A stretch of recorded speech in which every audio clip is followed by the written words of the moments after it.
इंद्रायणीचं पसायदान, 18 मे. माती आणि वाळू. लेखक डॉक्टर संतोष मोतीराम मुळावकर. अभिवाचक सौ प्रतिभा अष्टपुत्रे. राजस्थान सगळ्या राज्यांसारखं, सगळ्या राज्याइतकंच भारताचं लाडकं राज्य. वैराण वाळवंटाचं नव्हे तर भुसभुशीत मृदुकाय लाल पिवळ्या राखाडी रंगछटांनी नटलेल्या देखण्या कणखर काटक वाळूंचं राज्य. या देखण्या वाळूच्या अंतरंगात मात्र एक शाश्वत तत्वज्ञान आहे.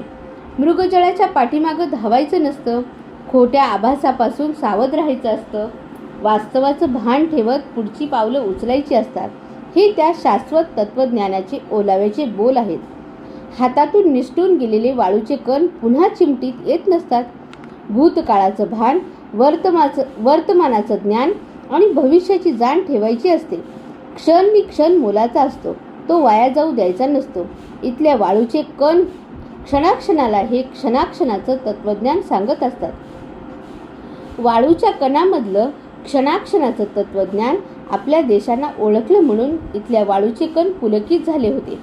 नेमकं काय घडणार आहे हे ह्या वाळूच्या कणांना माहीत नव्हतं. तरीही नेमकं काय घडेल ही उत्सुकता त्या वाळूच्या कणामध्ये होतीच. दिवस होता 18 मे 1974. घड्याळातले वाळूचे कण जसजसे सकाळी 8 वाजताच्या दिशेने सरकत होते तसतशी वाळूच्या कणांची उत्सुकता वाढत होती. 8:05 झाली आणि पोखरण इथं भारताचा पहिला चाचणी अणुस्फोट झाला. आपण अण्वस्त्र चाचण्यांसाठी योग्य आहोत ही पात्रता वाळूच्या कणांना शास्त्रीय धन्यता वाटली.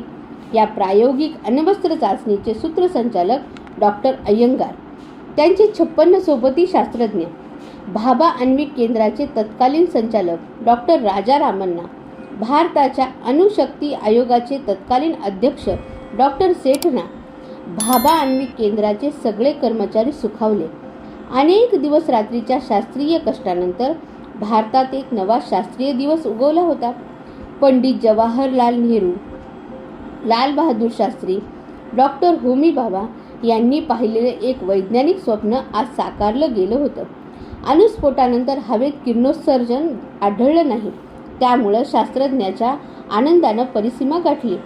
भारतीय शास्त्रज्ञांनी केलेला अणुबॉम्बचा पहिला प्रयोग 101% यशस्वी झाला होता. स्वयंपूर्णतेच्या दिशेने भारतानं आत्मविश्वासानं टाकलेलं पहिलं पाऊल पुढच्या यशस्वीतेची चाहूल देत होतं. भारताच्या तत्कालीन पंतप्रधान श्रीमती इंदिरा गांधी या यशामुळे गहिवरल्या. गुड अँड क्लीन जॉब असं या स्फोटाचं यथार्थ वर्णन त्यांनी केलं. सगळं जग स्तिमित झालं, हादरलं सुद्धा. सगळ्या जगाला उद्देशून इंदिराजी म्हणाल्या, हा अणुबॉम्ब स्फोट कुणावर आक्रमण करण्यासाठी मुळीच केलेला नाही, शांततामय कार्यासाठी केला आहे. भारताला युद्ध नको तर जागतिक शांतता हवी आहे. त्यांचे हे उद्गार ऐकून बुद्ध हसला. बुद्धाच्या हसण्यातून विज्ञान हसलं. आपला विघातकतेशी असलेला संबंध तोडून विधायकतेशी भावबंध जोडला जात आहे हे पाहून विज्ञान गहिवरलं. पोखरणच्या वाळूंच्या कणांची कृतकृत्यता पाहून इथले मातीचे कणही कृत्यकृत्य झाले. इथल्या मातीनं जोपासलेली अहिंसा आनंदली. करुणेचे डोळे ओलावले. करुणेच्या डोळ्यात आलेले अश्रू शास्त्रीय आनंदाचे होते. अहिंसेचं जीवन पिकवायला मातीचे मृदुकाय कण लागतात, पण अहिंसेचं जीवन कणखरपणे जगायला वाळूचे काटक कण लागतात.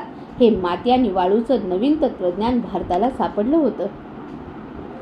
धन्यवाद.